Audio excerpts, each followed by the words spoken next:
उत्तराखंड के पहाड़ी इलाकों में मानव और वन्यजीव संघर्ष लगातार बढ़ता जा रहा है। हालात ऐसे हैं कि जंगलों की सीमा से निकलकर तेंदुए और गुलदार अब रिहायशी इलाकों की ओर लगातार बढ़ रहे हैं।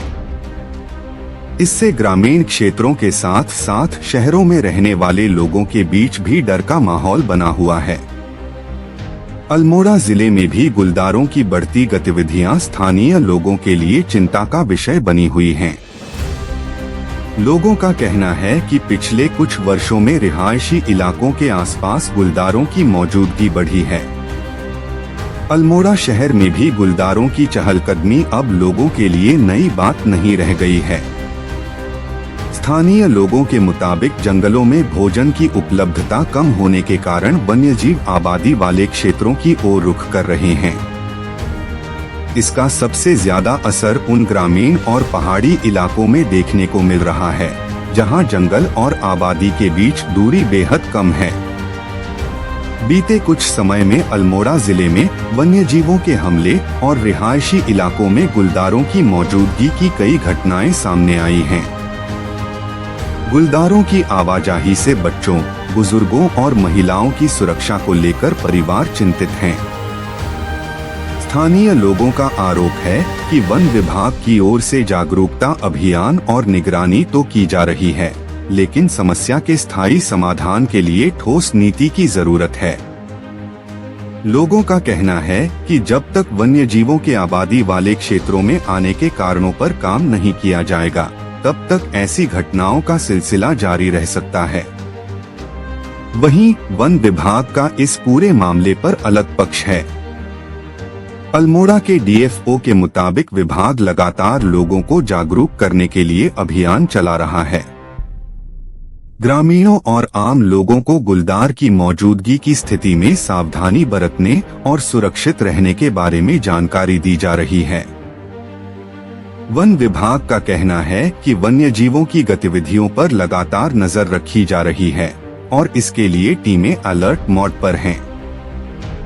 विभाग की टीमें संवेदनशील क्षेत्रों में वन्यजीवों के मूवमेंट की निगरानी कर रही हैं। वन विभाग के मुताबिक पिछले 8 महीनों में ही 8 तेंदुओं को सफलतापूर्वक रेस्क्यू कर पकड़ा गया है। यानी विभाग के स्तर पर मानव बस्तियों के करीब पहुंच रहे गुलदारों को लेकर कार्रवाई की जा रही है।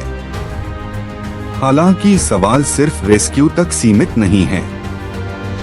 जरूरत इस बात की भी है कि आखिर वन्यजीव लगातार आबादी वाले इलाकों की ओर क्यों बढ़ रहे हैं और इस समस्या का दीर्घकालिक समाधान क्या हो सकता है। इसी दिशा में सरकार अब प्रदेश में तेंदुओं की गणना कराने और उनके लिए विशेष कार्य योजना तैयार करने की बात कह रही है। प्रस्तावित कार्य योजना में वन्यजीवों की संख्या और उनके मूवमेंट को समझने के साथ साथ लोगों को जागरूक करने और संवेदनशील इलाकों में निगरानी बढ़ाने पर जोर दिया जा सकता है। सरकार और वन विभाग की ओर से जागरूकता अभियान, निगरानी और रेस्क्यू की कार्रवाई लगातार जारी होने का दावा किया जा रहा है। पिछले 8 महीनों में 8 तेंदुओं का रेस्क्यू भी इसी कार्रवाई का हिस्सा बताया जा रहा है।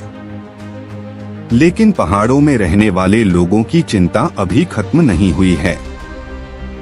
लोगों को उम्मीद है कि प्रस्तावित गणना अभियान सिर्फ आंकड़े जुटाने तक सीमित न रहे, बल्कि उसके आधार पर ऐसी ठोस कार्य योजना तैयार हो जिससे मानव और वन्यजीव संघर्ष को कम किया जा सके। अब देखने वाली बात यह होगी कि सरकार की प्रस्तावित तेंदुआ गणना और विशेष कार्य योजना जमीन पर कितना असर दिखाती है।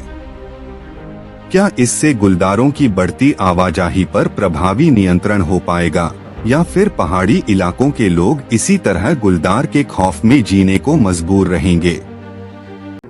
देखिए, इस पे भी एक विचार तो चल रहा है कि इसकी जो काउंटिंग गणना है इसके बारे में भी विचार किया जा रहा है, परंतु हाल फिलहाल में घटनाएं में थोड़ी वृद्धि तो प्रतीत हो रही है। जगह जगह से शिकायतें प्राप्त होती हैं, लेकिन हम लोग काफ़ी प्रोएक्टिवली जहाँ पे पिंजरे लगाने पड़ते हैं वहाँ लगाते हैं, एनाइडर भी लगाते हैं हम लोग, और उसके साथ साथ अवेयरनेस प्रोग्राम भी कर रहे हैं।